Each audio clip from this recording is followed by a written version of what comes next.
Glórias a Deus. Quero saudar você que se dispôs a acordar um pouquinho mais cedo, com a paz do nosso Senhor Jesus Cristo. Amém. Aqueles que estão com sono, aqueles que ficaram em casa, que o Senhor também possa conceder graça.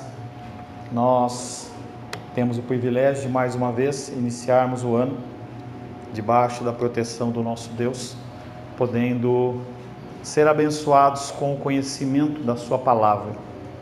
Não há nada mais importante do que a palavra do Senhor. As pessoas vivem tempos de diversão, tempos em que toda sorte de lazer é permitido, é oferecido, mas aprove ao Senhor que você estivesse aqui nesta manhã, para que nós pudéssemos estudar um pouco mais da palavra do Senhor. Desde a minha época que eu estudava, eu lembro que sempre teve as pessoas que se dedicavam mais e as que se dedicavam menos. E o que acontece sempre é um fator interessante. Aqueles que não se dedicam, eles olham para aqueles que se dedicam como se eles recebessem algo de graça, como se fosse algo entregue de mão beijada. E não é assim. Tudo vem com muito labor e trabalho.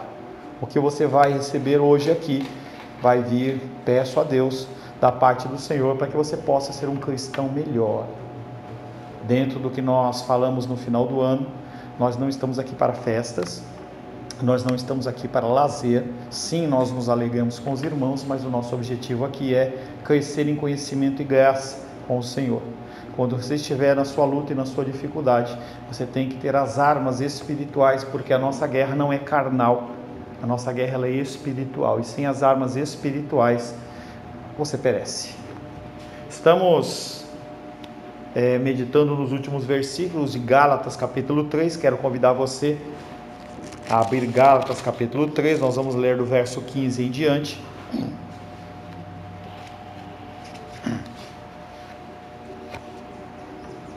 Gálatas capítulo 3, versos 15 em diante.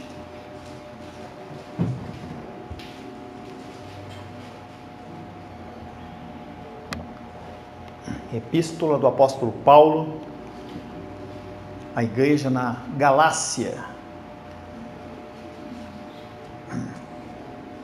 Assim diz a palavra de Deus.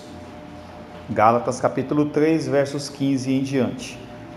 Irmãos, falo como homem, ainda que uma aliança seja meramente humana, uma vez ratificada, ninguém a revoga ou lhe acrescenta alguma coisa. Ora, as promessas foram feitas a Abraão e a seu descendente.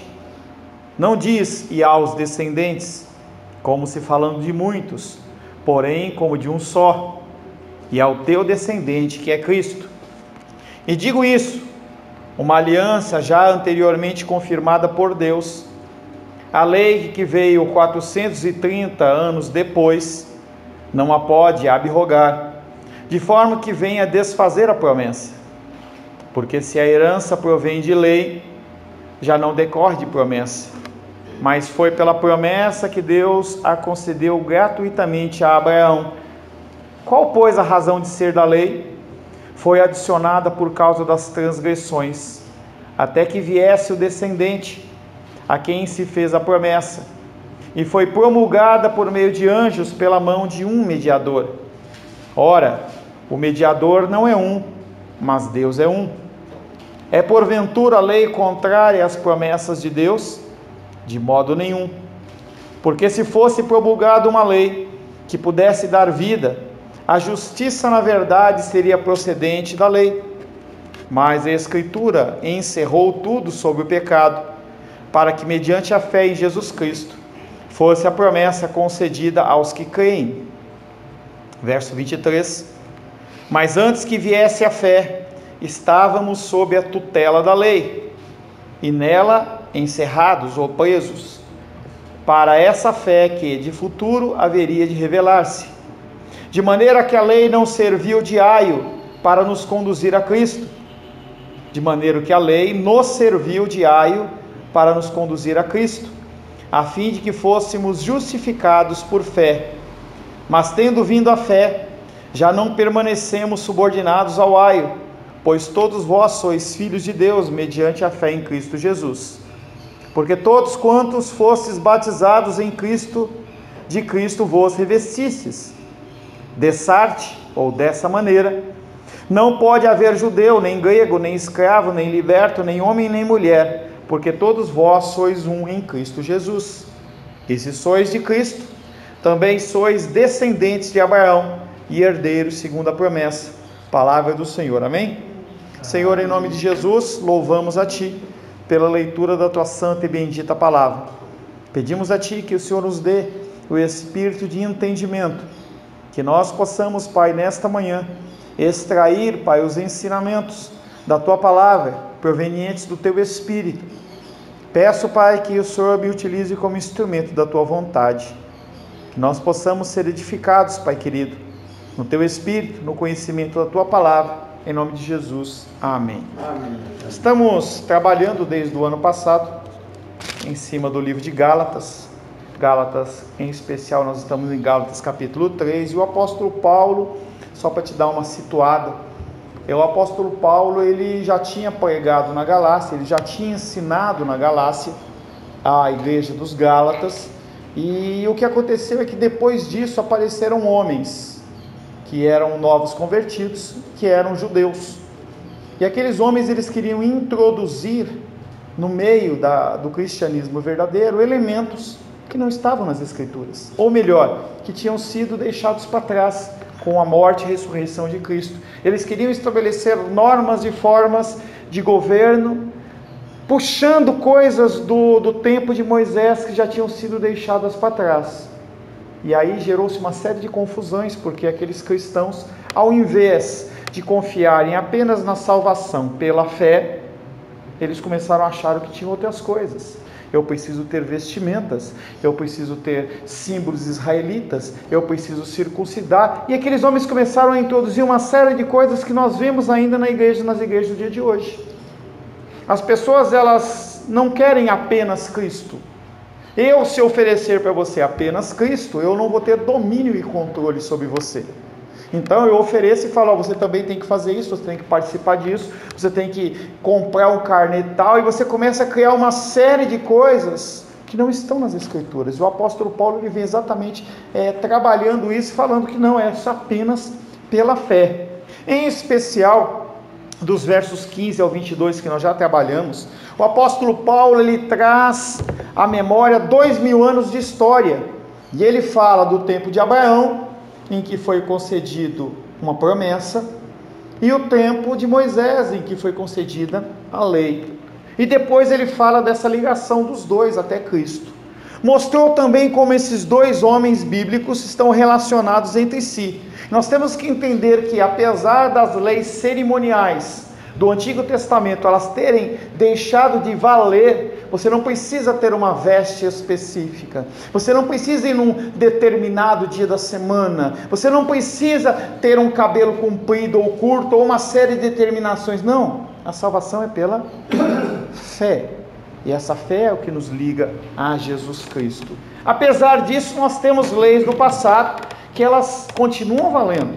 Nós precisamos respeitar os nossos pais, nós não podemos matar, nós não podemos adulterar, e uma série de leis que continuam valendo. Ele nos mostra que esta lei, ela não só existiu, essa lei foi cumprida no passado, e essa lei, em especial a última que eu falei, as últimas que eu falei e muitas outras, elas nos servem para nos guiar para Cristo, porque elas nos mostram quão pecaminosos nós somos. Se você não conseguir identificar quão pecador você é, para que você precisa de um Salvador? Se você é uma pessoa que sabe nadar, para que você precisa de alguém para te salvar na água? E elementos como esse foram trabalhados com o apóstolo Paulo, do verso 15 até o verso 22. Agora Paulo, a partir do 23, desenvolve o seu tema mostrando que esse progresso da promessa, através da lei, é mais do que uma história. Não é uma historinha, é algo que foi plantado pelo próprio Deus. É a biografia de cada cristão. A sua vida ela tem uma história que se inicia lá na concepção, e só vai se findar no dia da sua morte ou no dia que Cristo vier te buscar. E você tem todo um histórico na sua vida, um histórico que vai ser medido sim, no sentido de galardão. Nós já falamos que é um tema meio confuso dentro do do Novo Testamento. É algo no porvir, a Bíblia não especifica, mas vai haver diferença entre aqueles que simplesmente aceitaram a Cristo e aqueles que têm um pouco mais de dedicação e envolvimento. E não quer dizer se você vai ser salvo ou não ser salvo, como as pessoas falam, mas fala em você ter um algo a mais, que nós não sabemos o que é. E isso conta a tua história ela está registrada nos céus. Toda e qualquer pessoa ou está presa pela lei, ou está vivendo o cumprimento da promessa. Se você tem Cristo no seu coração, se você vive segundo o Espírito, você está segundo a promessa de Abraão. Se você é uma pessoa que não tem Cristo, e ter Cristo, nós já falamos muito, não tem a ver com você estar na igreja, em você vir numa comemoração ou num dia específico, tem a ver com mudança de vida, mudança de comportamento. Se você não tem isso, você está preso pela lei.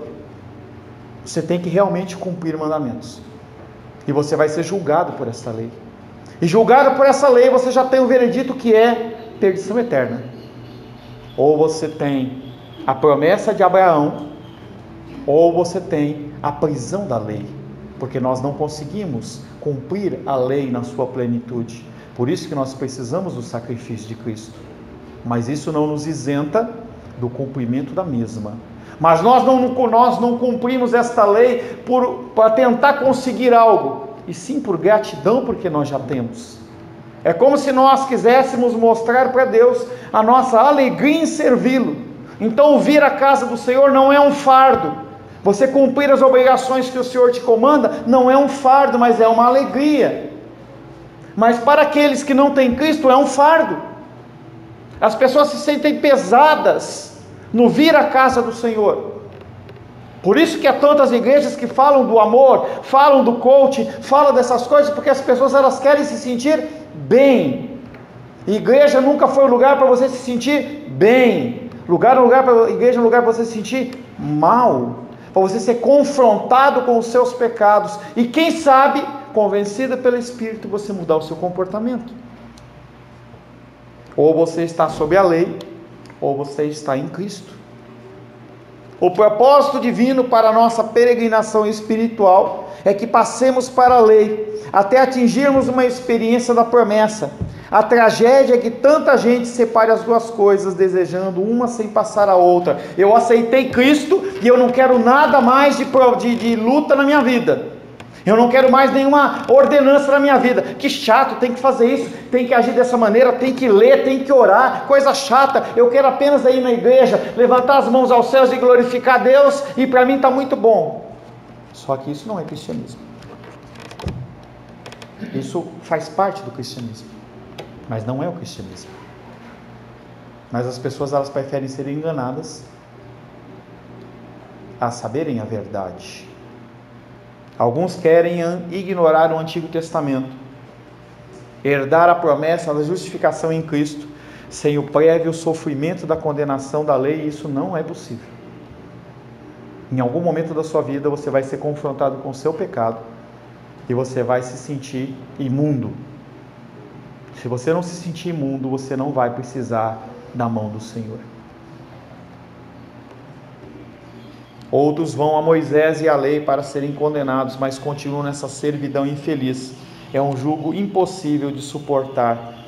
Porque tantas pessoas estão em depressão? Porque tantas doenças psicológicas, emocionais? As pessoas elas buscam de alguma forma se satisfazer nas coisas do mundo, mas não há satisfação. O carnaval está chegando. E você vai ver as pessoas pulando e dançando 7 dias, 5 dias. Depois voltam às suas vidas miseráveis. Pessoas que não comem o ano inteiro, deixam seus filhos passar fome para comprar uma mortalha, uma roupa carnavalesca para passar 1 hora. Pessoas que se dedicam a assistir futebol, eu não tenho nada contra o futebol, mas para eles o futebol é a única saída. é o amor do coração. Não se deleita mais em nada a não ser nos prazeres humanos. Versos 23 e 24. Leia comigo aí, Gálatas 3, 23 e 24. Pode deixar, Seba, pode deixar. Obrigado. Gálatas 3, 23 e 24. Mas antes que viesse a fé, estávamos sob a tutela da lei. Estamos falando de todos nós. Antes que você aceitasse a Cristo, você estava debaixo do jugo da lei. E nela encerrados ou presos para essa fé que de futuro haveria de revelar-se. De maneira que a lei nos serviu de aio ou de condutor para nos conduzir a Cristo, a fim de que fôssemos justificados pela fé. E é aquele pensamento que eu acabei de falar para você. Se você é uma pessoa que sabe nadar, você não precisa de um salva-vida, pelo menos em regra. Se eu cair num lugar fundo, eu não sei nadar, eu preciso de alguém que me salve. Enquanto eu não me conscientizar disso, eu estou morto. Pastor, o que é aio? Condutor. É como se fosse, você tem que imaginar o pastor. O pastor da ovelha, ele tem aquele cajado, a ovelha vai andando. Se ela sai do caminho, ele é uma forma, um direcionador de você. E aí toda vez que você recebe esse toque do cajado, que é o constrangimento do Espírito Santo, te revela no seu coração que você é pecador e que você precisa de ajuda. Resumindo, nós estávamos na servidão. O apóstolo Paulo usa duas comparações, nas quais a lei é comparada primeiro a uma prisão, na qual estávamos presos, e então a um tutor, cuja disciplina é cruel e severa. Analisando primeiro a prisão que fala no verso 23. Antes que viesse a fé, estávamos sob a tutela da lei e nela encerrados. A palavra grega traduzida para estávamos sob a tutela da lei significa proteção com guardas militares. Aí você tem que imaginar uma cidade fortificada, em que os guardas eles estão nos muros, eles estão nas portas de saída, e eles não permitem que ninguém entre e ninguém saia. Você tem que viver naquele contexto. Você tem que viver do jeito que eu estou falando. Você não tem liberdade. E a palavra de Deus diz que nós somos livres. Mas não, a lei diz, você não tem liberdade. Você não tem ação. A grande briga, vamos usar esse termo, de Jesus Cristo com os fariseus, era exatamente esta falta de liberdade. Eu vejo um homem com a mão ressequida, eu vejo uma pessoa passando fome, mas eu não posso ajudar ela no dia do sábado, ou no dia do descanso. Porque aquele dia, a palavra de Deus está dizendo que eu não posso fazer nada. Mas em contrapartida, se eu ver o meu boi caído no buraco, eu uso todos os esforços necessários para tirar ele do buraco. Ou seja, enquanto a lei me beneficia, a lei não me beneficia, eu taco pedra em você. Então, esse encerrados quer dizer que você não tem movimento. Você não tem possibilidade de tentar discernir algo na palavra, não. Você age do jeito que eu estou falando. As antigas missas católicas romanas, elas eram celebradas apenas em latim. E as pessoas, elas não tinham o direito de aprender a ler e escrever. Imagina saber latim. O padre, ele entrava no negócio, virava as costas para o público e ministrava a missa em latim e ninguém entendia nada. Nos dias de hoje, os sermões eles são passados, se você for em qualquer igreja, está lá o sermão, é o mesmo, o texto é o mesmo, porque todo mundo tem que falar a mesma língua. Igrejas evangélicas grandes, o apóstolo ele passa a palavra para um, para outro, todo mundo tem que falar a mesma coisa. Não saia disso. Você não tem direito a falar o que Deus está mandando, você fala o que eu estou mandando. O conceito de encerrados e presos é exatamente esse. Você não tem liberdade. Você não pode fazer nada diferente. E não estou falando em um culto que não é litúrgico, porque o nosso culto ele tem que ser litúrgico, tem que ter uma ordem, mas nós temos que ter a abertura da ação do Espírito Santo, porque senão vira uma coisa religiosa. Quando aplicada a uma cidade, ela era usada tanto no sentido de manter o inimigo fora, como de guardar os habitantes dentro dela, para não fugirem ou desertarem. 2 Coríntios, capítulo 11, verso 32, Sebastião, por gentileza.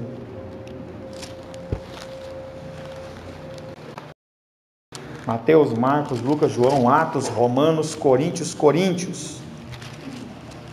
Coríntios, capítulo 11, verso 32.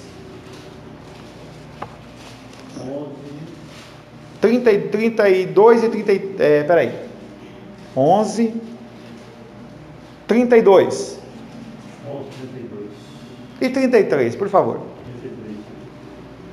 Em Damasco, o governador preposto do rei Aretas montou guarda na cidade dos damascenos para me prender, mas num grande cesto me desceram por uma janela da muralha abaixo, e assim me livrei das suas mãos. Por que o apóstolo Paulo está passando por essa situação? Porque ele está trazendo uma palavra diferente do que os judeus disseram, é essa. E aí aquela cidade, ela se torna uma fortaleza para impedir que Paulo saia. Atos capítulo 9, verso 24.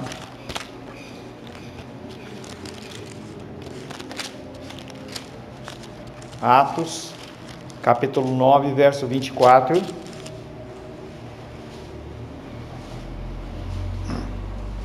Vinte e 24. Decorridos muitos dias, os judeus deliberaram entre si tirar-me a vida. Porém, o plano deles chegou ao conhecimento de Saulo. Dia e noite guardavam também as portas para matarem. Mas... Só isso. Tanto o texto 2 Coríntios 11, 32 e Atos 9, 24, a cena é a mesma. Ela é relatada em dois textos diferentes. E o objetivo dessa guarda é prender e matar. Eu tenho que te calar. Você não se converte ao que eu quero, você não faz o que eu estou mandando, você tem que morrer. Os dois verbos enfatizam que a lei e os mandamentos de Deus nos tinham na prisão, confinados para que não pudéssemos escapar. Você está usando o cabelo dessa forma, usando a calça dessa forma? Você usa terno, não usa terno? Você, a igreja tem isso, tem aquilo outro? Regras que não levam a Deus. Regras que não levam a Deus. Vi uma postagem hoje de manhã lá no Facebook, uma mulher falando assim, a mulher que pinta a unha, ela está devota de pombagira, umas ideias muito doidas lá da mulher lá. Isso aí é o que? É o mesmo trabalhar que a pessoa está fazendo aqui. Você pega a lei e estabelece uma regra para o que? Prender as pessoas. Não é mais apenas aceitar Cristo como Salvador. Eu preciso de mais. Eu preciso dar o dízimo. Eu preciso evangelizar. Não preciso. Para ser salvo, você precisa apenas dizer sim a Cristo. O que vai acontecer depois é outra coisa. Mas as pessoas, elas vivem falando que não. Se você não tivesse algo a mais, você está perdido. Então no verso 23 ele traz esse conceito de preso, de encarcerado, no sentido de não deixar você livre. Eu não posso fazer absolutamente nada do que estão me mandando, ou melhor, não posso fazer nada diferente do que estão me mandando, porque senão eu vou ser punido. No verso 24 ele usa o termo tutor. E a gente tem que entender o que é um tutor. Isso era algo que se usava bastante no mundo antigo. As pessoas, em especial, que tinham mais posses, elas levantavam tutores. Então, reis tinham tutores, príncipes tinham tutores. Então, ele era preparado para assumir um reinado. Pessoas que tinham muitas posses, eles eram preparados para ou casar com um homem rico, ou para que ele pudesse tocar os negócios da família. A figura desse tutor não é uma figura boa. Ele era um guardião no sentido de disciplina. O tutor era geralmente um escravo, cuja obrigação era conduzir a criança à escola e de volta dela, supervisionar a conduta de um modo geral. Mas o tutor não era o professor, ele era quem disciplinava. E ele disciplinava de uma maneira cruel, em especial porque ele, sendo escravo, ele não tinha o que a criança tinha. Então, quando via a criança desperdiçando o tempo, o que ele fazia? Ele batia. Era geralmente era um tutor que cuidava ao ponto de ser cruel e apresentado comumente nos desenhos antigos com uma vara, uma bengala na mão. Se você olhar os desenhos, você vai ver que essas pessoas sempre tinham uma vara. Não havia amor, havia apenas correção. É algo que sempre, que as pessoas elas têm se confundido, em que você não tem que haver a correção, não tem que haver, mas tem que haver uma correção com amor. O objetivo da lei, o objetivo das escrituras não é te massacrar. O objetivo da lei é fazer com que você se convença do pecado, da justiça, do juízo, mas com o objetivo: edificar a sua vida, fazer com que você seja melhor. Nos tempos de Jesus, o objetivo era matar. Você está fazendo isso? Mata. Jesus, você está curando no sábado? Mata. Você está falando uma coisa diferente? Mata. A Escritura nunca teve esse objetivo. 1 Coríntios 4,15. Então, no antigo, mas havia envolvido também a questão do amor, né? Mas não Deveria. Mas não era muito visível, né? Muito pouco visível. As pessoas elas tinham regras e elas queriam não só que elas cumprissem, mas que os outros cumprissem a mesma medida. E você tem que entender que nós somos seres diferentes. O meu entendimento acaba sendo diferente do seu. A minha dificuldade é diferente da sua. E é uma coisa que nós fazemos. Nós, como cristãos convertidos, olhamos para aqueles que não têm ou não professam a nossa fé. Em vez de nós amarmos essas vidas, o que nós fazemos? Nós massacramos elas. Você não vai para o inferno, desgraçado. Falta de amor. De alguma maneira nós achamos que o que nós conquistamos foi devido ao nosso labor. Novamente nós entramos no tema de Gálatas. Nós tiramos a graça, tiramos a bondade de Deus e colocamos o que? A manifestação da lei. Então eu olho para você e falo: você está vestido de uma forma, você faz isso, faz aquilo, então você é salvo, senão você não é. No Antigo Testamento não havia a ótica do Espírito Santo, e as pessoas elas queriam o que? Destruir, matar. Eu não quero saber, eu não quero ter amor por você, eu quero matar você, eu quero acabar com você. Você pensa diferente de mim? Uma cena interessante, quando o povo de Israel estava na peregrinação, ainda logo no começo, a filha de Jacó aparentemente era muito bela, e eles estavam passando numa região, e o príncipe daquela região viu aquela moça e cobiçou. E ele vai lá e estupra ela. Mas assim que ele violenta ela, ele desenvolve um amor por ela quase que doentio. E ele chega para o pai e fala assim: eu quero essa mulher para mim como esposa. E aí o rei vai lá falar com Jacó: olha, aconteceu isso, está errado, e meu filho está desesperado pela tua vida, como é que a gente faz? Ele falou assim: olha, nós não podemos nos casar com pessoas que não professam o nosso Deus, que não são circuncidados. Não, nós vamos circuncidar todo mundo. E aí baixou-se um decreto real naquela região em que todos os homens tinham que ser circuncidados. O que os irmãos dela fizeram? Não foi Davi, não foi. Davi não foi, não. De nada. Tá? Os irmãos, eles vão lá e fazem o quê? Matam todos os homens. Por quê? É a justiça. É a minha justiça. Não importa se as pessoas elas se converteram. Não importa se as pessoas eu não quero, eu não aceito isso. Eu fiz de uma maneira que eu não gosto. Então o que eu faço? Eu mato, eu destruo. 1 Coríntios 4,15. A história que você está lendo, Rosângela, é a história da filha de Davi. Não é essa que eu estou falando, tá? Porque ainda... Só Sebastião sabe ler? Pode ler, Sebastião. Mas eu acho que é só Sebastião. Pode ler, Sebastião. 4,15. Porque ainda que tivesseis milhares de preceptores em Cristo, não tereis, contudo, muitos pais, pois eu, pelo Evangelho, vos gerei em Cristo Jesus. O apóstolo Paulo está falando que ele é um tutor diferente. Ele não é um tutor como aquelas pessoas estão acostumadas. Ele é um tutor que tem como objetivo amar, porque ele foi gerado não no conceito humano, ele foi gerado dentro do conceito divino. O conceito divino é: eu amo, eu me anulo, eu me cancelo em favor de você. Eu te amo acima da minha própria vida. 1 Coríntios 4, 21.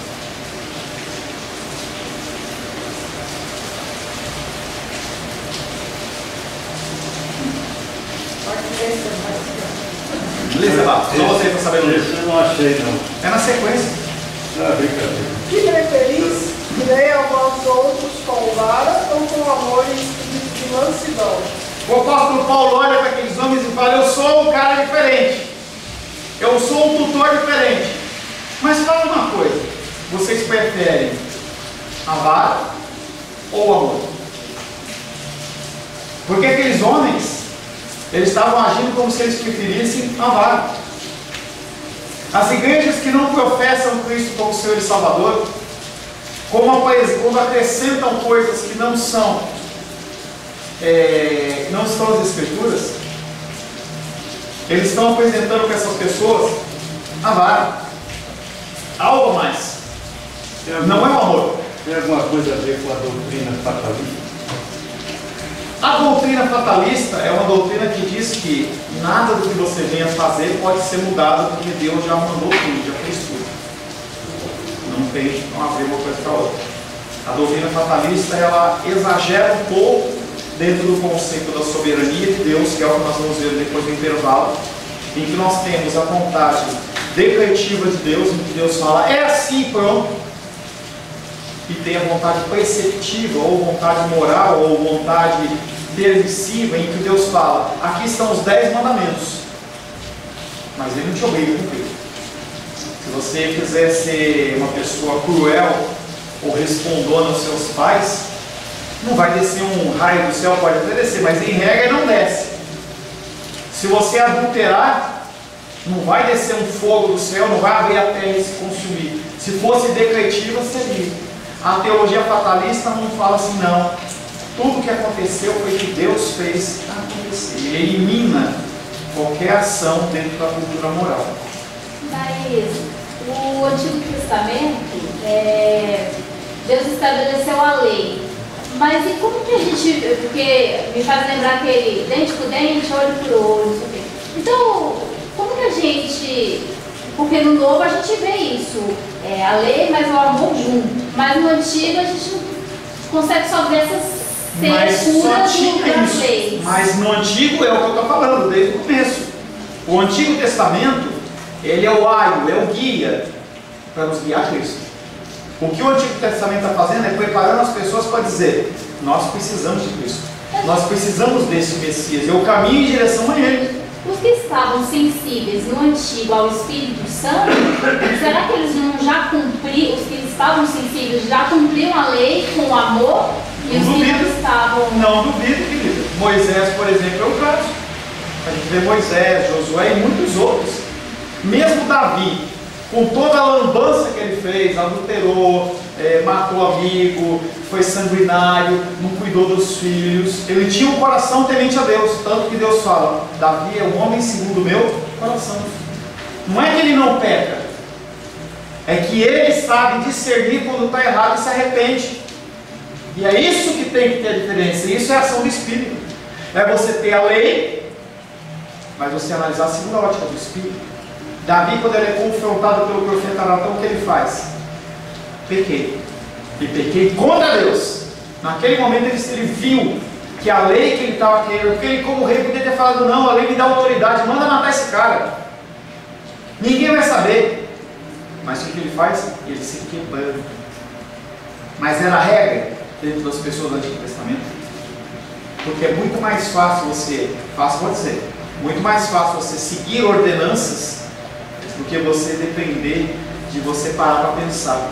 Estava lendo hoje os Salmos lá, ele fala assim: ensina-me, Senhor, a fazer a tua vontade.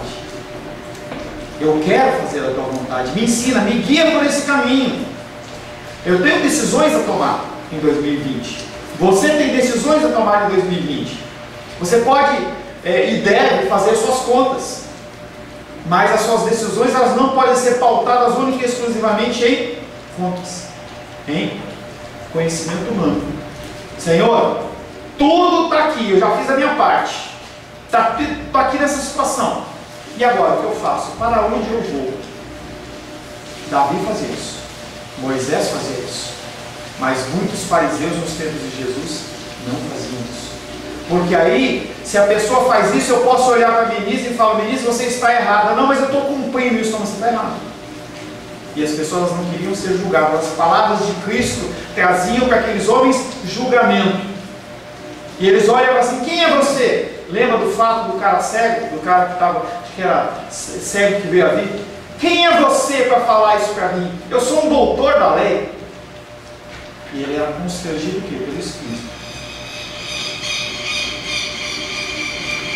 O que significam essas duas analogias, prisão e tutor? Em que sentido a lei é um carcereiro, ou tutor, ou disciplinador? A lei expressa a vontade de Deus para o seu povo, dizendo o que fazer e o que não fazer, e nos adverte das penalidades da desobediência. A lei tem essa função, que ela fala: olha, se você seguir por esse caminho, a pena é essa. Mas você quer fazer? Faz.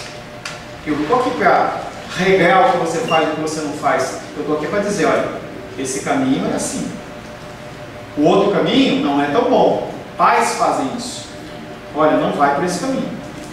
Mas você quer fazer esse caminho? É com você.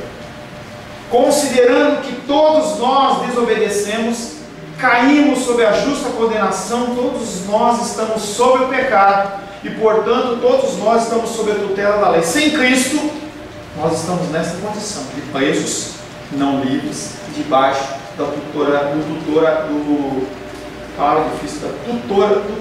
não? Tutoria, não? Não sei. É isso aí. Tutoria da lei. Não sei se é tutoria, não. Vamos lá. Por natureza e prática estamos debaixo de maldição, que é a maldição da lei. Nada que possamos fazer nos livra dessa cruel tirania. Você pode se dedicar ao que você quiser. Você pode subir no monte, você pode usar 10 santos, você pode dar todas as suas coisas para os pobres, você pode ir para a África, você pode ir para a Uganda, você pode vender todos os seus bens. O apóstolo Paulo fala: se você fizer todas essas coisas e não tiver amor, não vale nada. Mas você vendeu o seu carro e alimentou 1000 pessoas. Se você não tiver amor, que loucura. Pega o conceito que o mundo vende e fala: vocês estão todos errados. Todos errados. Nós vemos o cuidado dos bichos subindo. E você tem que cuidar. Você tem um bichinho, cuida. É obrigação sua. É bíblico você cuidar. Agora, não ache que o animal é mais importante do que as pessoas. Eu dou toda a minha vida para cuidar de cachorros abandonados. Você vai ser cobrado. Pessoas foram criadas em imagem e semelhança de Deus, animais não. Animais não têm espírito. Animais morreu, acabou. Não tem o céu dos bichinhos. Você não vai encontrar o totó lá no céu. Não existe isso. Cristo não morreu pelos animais. Mas as pessoas continuam achando que animais são iguais a seres humanos. Vi uma postagem no Facebook lá: a minha maior alegria é ter você na minha vida. E ela beijando o cachorro.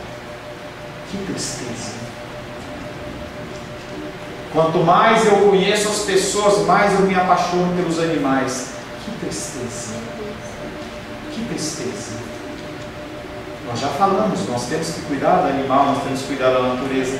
Você vai ser cobrado de Deus se você não usa os seus recursos com sabedoria, se você gasta água a mais, se você, porque mora num condomínio, num prédio, e você paga, todo mundo paga água à vontade, você liga lá o chuveiro lá, e você vai fazer a cozinha, e você deixa o chuveiro lá, jogando água, você vai ser cobrado disso. Nós somos chamados em Gênesis a cuidar da criação, mas pessoas são mais importantes do que coisas. E animal é uma coisa, é uma criatura, é uma coisa. As pessoas confundem. Porque esse texto que você citou de 1 Coríntios 13 é um dos textos centrais, né? Então, às vezes quando a gente esquece, mas como que eu faço quanto ao amor, né? Essa questão do amor, né? A gente esquece como agir. Aí realmente é um texto muito forte, né? Que fala que você pode jogar seu corpo para ser queimado, né? É muito forte. Então, às vezes, o apóstolo Paulo ele traz comparações extremas para você entender. E apenas uma observação, ele não é o versículo central, é o tema central. Esse versículo ele traz o tema central, que é o quê? O amor ao próximo, com a motivação correta. Não basta você fazer o que você faz se não estiver com a motivação correta. Porque às vezes quando a gente começa com muita atividade, ou sei lá, outras coisas, a gente começa a esquecer desse ponto central do amor. Aí a gente voltar nesse texto de 1 Coríntios 13, a gente volta ao eixo, né? Por que tem tantos pastores se matando? Normalmente de igrejas grandes. Você não vê pastor de igreja pequena se matando, mas você vê de igreja grande. Por quê? Vão exatamente nesse ponto. Tantas atividades, tantas coisas para fazer, que a pessoa não tem mais tempo para Deus. Em regra, as cartas de suicídio dos pastores vêm: eu não ouço mais a voz de Deus. A pessoa não lê mais, a pessoa não ora mais, porque tem tantas atividades, tantas coisas para fazer. O que o apóstolo Paulo fala é exatamente essa necessidade do amor, olhar para as coisas com amor. Várias vezes. Mas é difícil, é por isso que nós dependemos da graça de Deus. Como é que eu vou medir esse amor? De forma eu vou medir? Você não tem que medir, você apenas tem que fazer como o salmista que eu citei. Continuar vivendo e pedir: Deus, me guia, me mostra o reto caminho, que a Tua palavra possa ser lâmpada para os meus pés e luz para os meus caminhos. Mas eu erro, eu tropeço, eu caio, como Davi, pequei.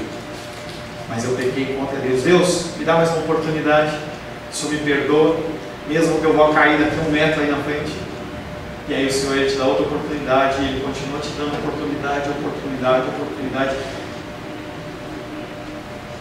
um tema que faz você viajar e você não chega nunca onde você... Mas não é para chegar, porque a partir do momento em que você acha que você chegou, você senta.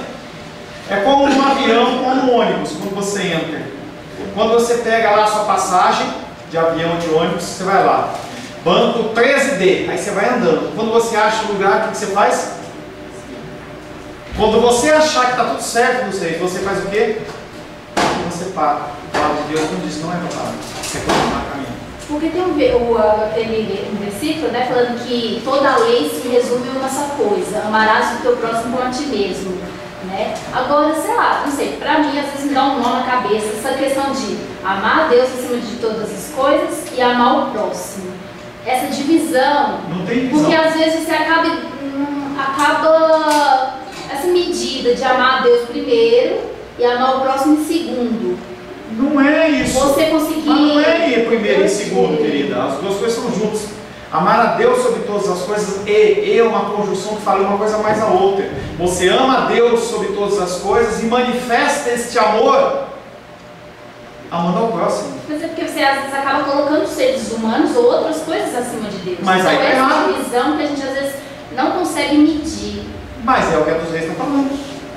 E é essa luta que nós temos que continuar travando, fazendo o quê? As escrituras nos constrangem, nós alteramos o curso e continuamos caminhando. É como um barco.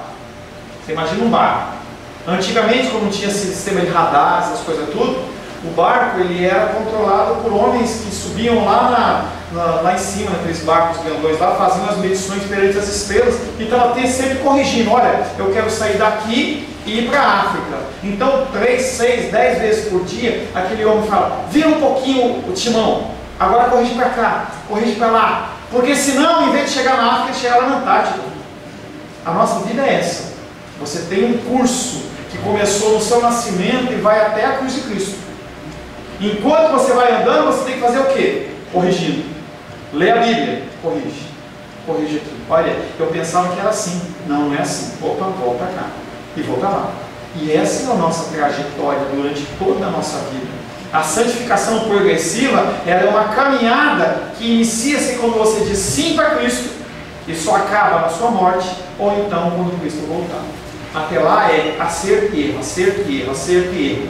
Com uma garantia, pelo sangue do Cordeiro você está salvo. Pastor, só uma coisa, eu prometi a última vez.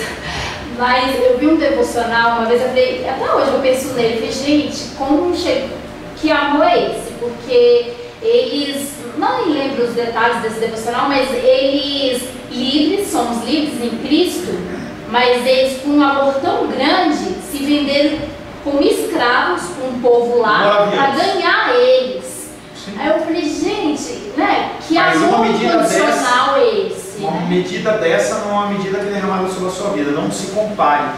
Uma pessoa que faça isso, a história é século 17, 18, alguma coisa assim, homens da sociedade, de uma família chamada Moravos, eram os moravianos, aqueles irmãos, eles decidiram pregar o Evangelho, Deus deu a direção para eles, que eles tinham que pregar num lugar específico, e eles começaram a pesquisar a forma de chegar naquele local, e era porteira fechada, ninguém entrava. A única forma da pessoa entrar ali era como escravo. O que eles fizeram? Venderam as suas posses, se despediram das suas famílias e foram para aquele lugar, localidade, como escravos. Eles se venderam como escravos e nunca mais se soube daquelas pessoas. Pessoas como essa têm chamados específicos, que é diferente do chamado da Menísia. Talvez o chamado da Menísia seja evangelizar A, B ou C. Poxa, mas será que o cara que vendeu a vida? Não. Ele recebeu um chamado e ele seguiu. Se Deus ele te comissiona para salvar uma pessoa e você cumpriu, você está em pé de igualdade, não faz diferença nenhuma. São pessoas que ouviram o Evangelho e cumpriram o que Deus mandou. É aquele exemplo que eu dou da faxineira. Você chama para a faxineira e fala assim, olha, eu estou te contratando para você limpar esse quarto. Aí quando você volta no fim do dia, a mulher limpou toda a casa, mas não limpou o quarto que você pediu. Ela cumpriu o papel dela? Não, mas eu fiz muito mais. Você não fez o que eu pedi. O que Deus pede? Que nós nos dediquemos a Ele, vivamos em prol do próximo, com erros, acertos e falhas, todos nós. E enquanto houver o constrangimento que a irmã José está falando, quer dizer que Deus está fazendo o quê? Trabalhando. Quando você achar que está tudo bem, não está tudo bem.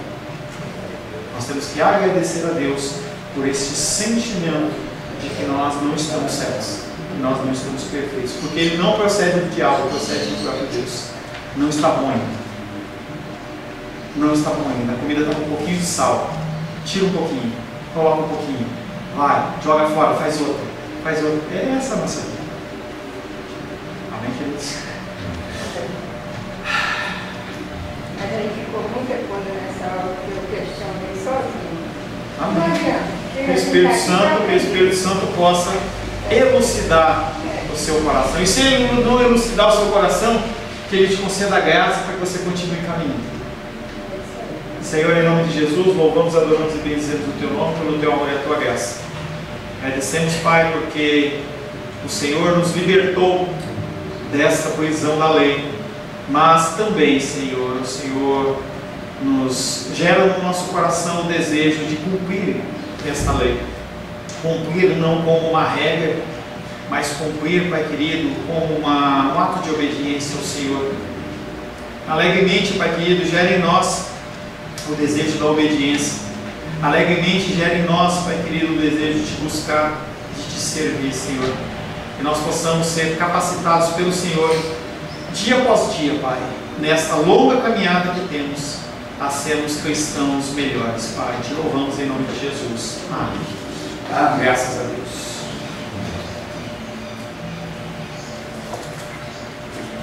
Tem um tempinho que você tomou seu cafezinho.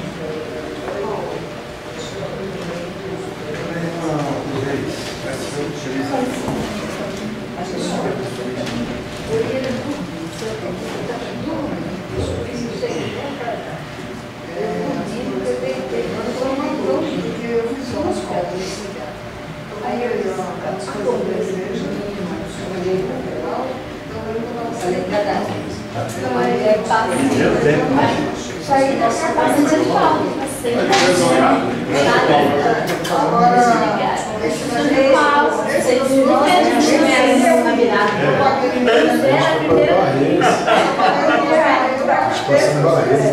Ah, que legal, meu pai de lá.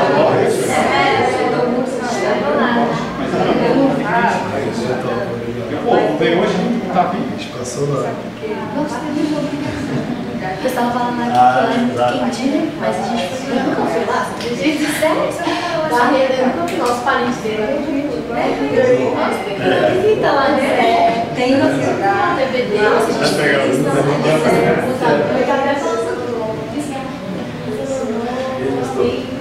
Ai, a gente tava Pois é, mano.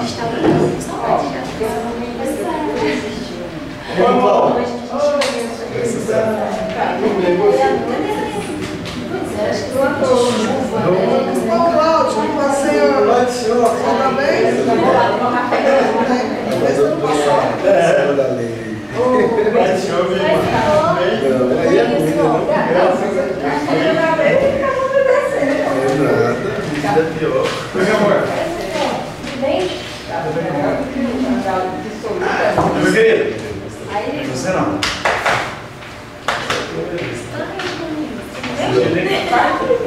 Fugido, hein, cara? Tudo bem, graças a Deus. Feliz ano novo pra senhora também. Você mais querido. Sua família, da família também. Porque às vezes a gente sempre não grande. Só que sempre sobre a Daniela aí, se tiver Não, segura aí. Ah, pode colocar assistindo. Não, agora não. Agora você se fala. Esse um muçulmano, pastor. Na hora da oferta, você deposita e você pode vir. Aí eu vejo se tem um negócio. Ah, tá. Glória a Deus. Esse um muçulmano, né? Isso é bom? Diferente. Ele te converteu, não?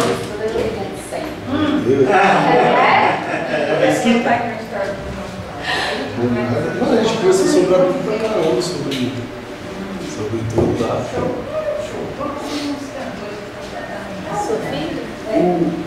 O princípio do Alcorão é como se fosse o Pentateuco, pastor. Bonito claro, né? É muito claro porque eles usam a parte de Ismael. Então a coisa é meio confusa por causa disso. Mas sempre